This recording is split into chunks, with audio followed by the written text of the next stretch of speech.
Welcome to our deep dive into Ikigai and longevity. We're going to be looking at this book about Japanese secrets to a long and happy life.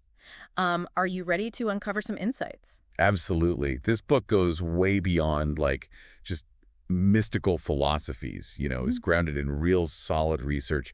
It even gives practical tips that you can use. It's like a roadmap to a more fulfilling life. Yeah. And speaking of roadmaps, this journey starts in Okinawa, Japan. It's a blue zone, right? It's right. A place with a lot of centenarians. Exactly. Okinawa is really a unique window into, all these factors that can contribute to longevity. What's really interesting is that their secret isn't just one thing. It's like a mix of lifestyle choices, their social structures, and just like a very unique way of looking at life. Okay, so let's break it down. Okay. The book mentions moai as like a key thing in Okinawan longevity. It's like a social support network, but like, how's it different from just friends? Moai are more like your chosen family. It's like having these lifelong bonds that give you a really deep sense of belonging and support. Think of it as a built-in safety net, like emotionally and practically even. Oh, wow. Yeah, some moai even pool money together to support members who need it. Wow, that's incredible. It makes you wonder if like Western cultures could, learn a thing or two. Is there research linking moai to living longer? There is. Studies have shown that, when you have strong social connections, it can really reduce your stress, boost your immunity, and even lower the risk of chronic diseases. Okay, yeah.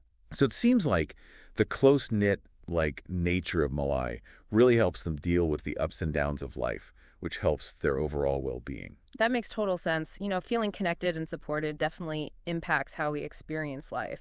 But it's not just about friends. The Okinawans also have a knack for finding their purpose, too. They call it Ikigai, right? Yes, exactly. And this is where things get interesting. Ikigai isn't about finding this, perfect career. It's more about having a reason to get up in the morning no matter what it is. I see. Yeah, for some Okinawans, it's gardening. For others, it's helping their community. It's all about finding joy and meaning in the things you do every day. So even simple tasks can be part of your Ikigai. That's pretty empowering. I bet this mindset influences how Okinawans go about their days, You're absolutely right. The book highlights their active lifestyles. Now, this isn't about going to the gym, okay? Yeah. It's about moving naturally throughout the day. Think gardening, walking to visit friends, or practicing traditional dances. They don't see these activities as chores, but opportunities to engage with their Ikigai. Wow, it's amazing how these separate things, moai, Ikigai, being active, all work together for this really fulfilling life. That's exactly it. That's the cool thing about the Okinawan model. It's a very whole-person approach that considers all these different aspects of well-being. They even have a unique way of eating. Remember Hachibu, that 80% rule? Oh, yeah. Stopping eating when you feel almost full. It's like a built-in system to avoid eating too much. I'm curious, though, is there a physiological reason for this, or is it just a cultural thing? It's both, actually. See, it takes time for your stomach to tell your brain that you're full. So by stopping at 80%, you're letting your body catch up and avoid feeling overly stuffed. Oh, okay. That makes a lot of sense. It's like a reminder to just slow down and pay attention to your body.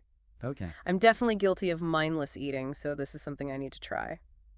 And speaking of food, what about the Okinawan diet itself? What fuels their long lives? They eat mostly plants, like lots of vegetables, sweet potatoes, tofu, and seaweed. Oh, interesting. Yeah, it's low in saturated fat and processed foods, which, research has shown can lead to lower risk of heart disease and some cancers. So a plant-based diet could be one of the reasons they live so long and healthy. This reminds me of the Mediterranean diet, which is also linked to longevity. That's a good point. Both diets focus on fresh, whole foods and limit processed stuff. Right. But the ingredients and cultural contexts are different, which gives us some really interesting insights into how diet and longevity are connected. It's amazing how different cultures can figure out similar but unique solutions for healthy living. It's like they're all in a giant experiment on longevity, each doing their own thing. I like that. We've talked about the Okinawan lifestyle, their diet, and their strong sense of community, but the book also talks about flow as another reason they live long and happy lives. Yeah, flow, psychologist Mihaly Csikszentmihalyi describes it as that state of being totally absorbed and enjoying an activity. It's being in the zone, when time flies by, and you're completely into what you're doing. We've all experienced flow at some point, like when we're lost in a hobby, a creative project, or even a tough task at work. But why is flow so important for a longer and happier life? Well, research shows that experiencing flow regularly makes you happier and healthier overall. Think about it. When you're in flow, you're engaged, your mind is sharp, and you feel accomplished and satisfied. These good feelings can affect other parts of your life, like your relationships, your outlook, and even your physical health. It's like a positive loop, right? Experiencing flow makes you happier, and then you want more of those flow activities. But getting into flow isn't just luck, is it? Right. It's not random. There are certain things that make flow more likely. A researcher named Owen Schaefer found 7 key conditions. Knowing what to do, knowing how to do it, knowing how well you're doing, knowing where to go if it involves moving around, seeing challenges, seeing your own skills, and being free from distractions. Oh, okay. Yeah. So flow needs clarity, skill, a challenge, and focus. It's not about just watching TV, it's about actively doing something that pushes your abilities. Exactly. And this goes back to the Okinawans. Yeah. Their focus on Ikigai, that purpose in everyday life naturally fits with the things you need for flow. Whether they're in their gardens, with their moai, or doing traditional crafts, they're doing things with purpose, challenge, and mastery. It's like their whole culture is made for flow. But getting into flow in our modern world can be tough. Right. Does the book give any practical advice for getting into this state? Yeah, and they're surprisingly simple. One is to pick tasks that challenge you but aren't too hard. Too easy, and you get bored. Too hard, and you get frustrated. It's about that sweet spot where you're engaged and want to keep going. It's about pushing yourself without getting overwhelmed. It's like finding the perfect level in a video game, tough enough to keep you playing but not so hard you want to quit. That's a great way to put it. And like in a video game, having a clear goal is super important for flow. Knowing what you're trying to do helps you focus and stay motivated. So it's about having that purpose, knowing why you're doing something.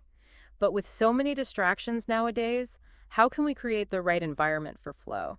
The book talks about how important it is to get rid of distractions. Find a space and time where you can focus. Turn off notifications, put your phone on silent, and create a distraction-free zone. It's like making a quiet space for your mind. We're so used to multitasking, but the book says something different, right? Yeah, it emphasizes doing one thing at a time. Our brains aren't good at multitasking. When we try to do too much at once, we lose focus, and we're not as productive. Embrace the power of giving your full attention to one task. You'll be surprised how much more you get done and how deeply you can get into that flow state. It's a reminder to slow down, focus, and give each task the attention it deserves. This makes me think of those Japanese takumi, those super skilled artisans who spend their lives mastering their craft. Ah, yes. The takumi are the perfect example of how mastery leads to flow. They have so much knowledge and skill that they can work with precision and focus that looks effortless. And the book tells this amazing story about a kumano brush maker to illustrate this point. This artisan spends years honing their craft, meticulously making each brush with incredible attention to detail. Their dedication is truly inspiring. It reminds you that mastering something is a lifelong journey. And that journey itself can be a source of flow. The constant desire to improve, to get better at their craft, keeps them engaged and pushes them to grow. It's not just about the end result, it's about the journey. Exactly. And that's what's so great about Ikigai and flow. When you find that thing that lights you up, aligns with your skills, and challenges you, you tap into this amazing source of focus, satisfaction, and joy. It's less about what other people think and more about the reward of doing something you love. It's about finding joy in the process itself. It's fascinating how the Okinawan way of life with community, purpose, and active living creates the perfect conditions for flow. And that flow, that feeling of being deeply engaged and happy, likely contributes to their overall well-being and longevity. It's like a cycle where flow makes you feel better, and then you want more flow. But life isn't always easy, is it? We all face tough times. That's true. And that's where resilience comes in. The ability to bounce back from hard times, to not just survive, but thrive through difficulties, is so important for a long and fulfilling life. And the Okinawans, with their unique culture and wisdom, offer really valuable insights into building that inner strength. I can't wait to learn more about that. Let's dig into that Okinawan approach to resilience in part 2 of our deep dive. The Okinawans have this proverb. Okay. It really captures how they deal with tough times. It goes, Nanakorobi ya oki, which means like, fall 7 times, rise 8. Ooh, I love that. It's like, yeah, we're going to have setbacks, but it's how we get back up that matters. Exactly. It's not about avoiding those challenges. It's about building that strength inside you to face them head on and come out stronger. Right. The book says this resilient spirit is really connected to their beliefs, especially Buddhism and Stoicism. Can you explain that a bit more? Sure. Both of these philosophies give us different ways to look at life's challenges. Buddhism, with its focus on mindfulness, teaches us to notice our emotions without judging them. It helps us see that everything is always changing. So it's about accepting those tough feelings as part of life, but not letting them control us. Exactly. It's about not getting too caught up in our thoughts and feelings so we can handle challenges with a clear and calm mind. Okay, and what about Stoicism? How does that help build resilience? Stoicism is all about focusing on what we can actually control and accepting what we can't. It encourages finding peace through being good and using reason. Stoics believe real happiness comes from inside us, not from things outside our control. That's a powerful idea. It makes me think of the serenity prayer. Grant me the serenity to accept the things I cannot change, the courage to change the things I can, and the wisdom to know the difference. That's a perfect example. Stoicism teaches us to put our energy into things we can change, not waste it on stuff we can't. It's about finding that control in the middle of chaos. But how do we actually use these ideas in real life? Does the book give us any tools for building resilience? It does. One technique it talks about is negative visualization. That sounds kind of strange. Aren't we supposed to think positive? That's a common misunderstanding. Negative visualization isn't about dwelling on the bad stuff or expecting the worst to happen. It's about mentally preparing for challenges by imagining what could go wrong. So like a mental practice run for tough situations. Right. By facing our fears head on in our minds, we take away their power and become more confident in handling real challenges. It's like taking control of the story instead of letting fear control us. I see how that could be helpful. What other techniques are there? Another great tool is meditation, specifically mindfulness meditation. Meditation is really popular these days, and for good reason. How does it help with resilience? Mindfulness meditation trains our minds to watch our thoughts and emotions without getting carried away by them. It's about being aware and not overreacting, so we can respond to challenges calmly and thoughtfully. It's like hitting pause before we react, giving us a moment to choose a better response. Exactly. This ability to manage our emotions is key to being resilient. It helps us weather those tough times without being completely overwhelmed. Okay, so the book takes this idea even further, right? It talks about Nassim Nicholas Taleb's concept of anti-fragility. How is that different from just resilience? Well, resilience is bouncing back, getting back to normal after a challenge. Anti-fragility is about becoming stronger from those challenges. So it's like a muscle that gets stronger after you work it out. So it's not just surviving, it's about using those tough times to grow. Exactly. That's a cool concept. Does the book tell us how to become more anti-fragile? It does. The first step is to create what are called redundancies in your life. Redundancies. Think of it as having backups for your resources and support systems. Instead of relying on just one source of income, one group of friends, or one passion, try to have alternatives. That way, if one thing fails, you have others to fall back on. So it's about building a stronger, more adaptable life, spreading your risk, kinda. That's a good way to put it. And this idea works in all areas of life. For example, don't just rely on your job for income. Maybe try a side hustle or invest in different ways to make money. That makes a lot of sense. It's like having a safety net so you're not left hanging if something goes wrong. What's the next step to becoming anti-fragile? The book says it's good to balance playing it safe with taking small risks. So being careful in some areas but taking chances in others, how do you find that balance? It's about knowing how much risk you're comfortable with and using your resources wisely. For example, you might invest some of your savings in a safe way, but use a smaller amount for riskier investments that could grow faster. Like diversifying your portfolio but for your whole life. Exactly. It's about finding that sweet spot between security and opportunity. Okay, I like that. So what's the final step for becoming anti-fragile? The book really stresses getting rid of the things that make you fragile. So it's not just about adding good things, but also taking away the bad. Right. You need to figure out what people, things, or habits are draining your energy, holding you back, or making you vulnerable. So it's like decluttering your life, both physically and mentally, to make space for growth and good changes. Exactly. It's about realizing that sometimes letting go is just as important as holding on. Wow, we've covered a lot today. From the Okinawan idea of moai and their active way of life, to the power of flow and how to build resilience and even anti-fragility. It's amazing how these things all come together for well-being. And it all connects back to Ikigai, that idea of finding your purpose and living a life that's both long and fulfilling. Speaking of fulfilling lives, the book has some really inspiring stories about people who seem to have figured out this whole longevity and happiness thing. It does. We meet all kinds of people, from folks who've lived past 110 years old to artists who found their Ikigai through their creative work.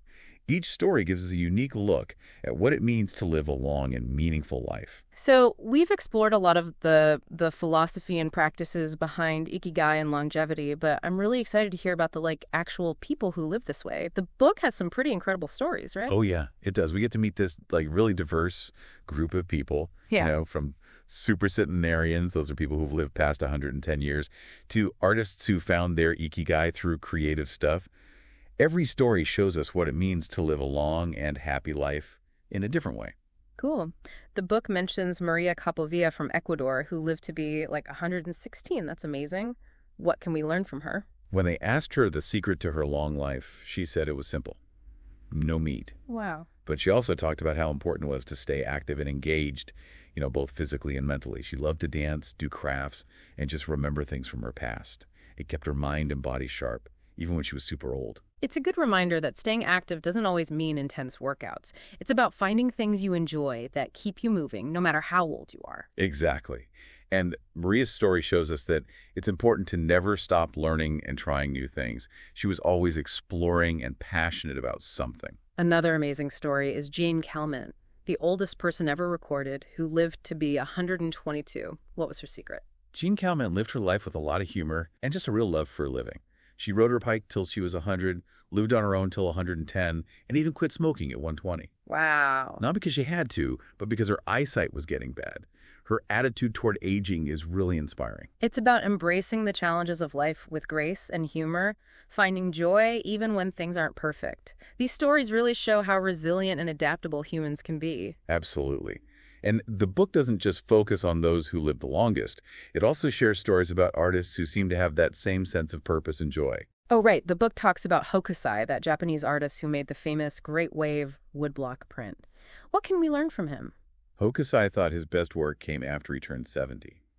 He saw aging not as a decline, but as a chance to keep growing and becoming even better at his craft. That goes against the idea that creativity disappears as we get older. It reminds us that our experiences and wisdom can actually make us more creative. Exactly. And that idea of lifelong learning comes up with other artists in the book, too, like Edward O. Wilson, that nature guy, who said he was only ready to tackle big questions after he turned 70. These stories are so motivating. It's never too late to try new things, to dig into stuff that's always interested you. Yeah, Age shouldn't stop us from being curious and wanting to learn. I agree. The book does a great job of taking all this wisdom from these long-lived folks and artists and turning it into practical advice.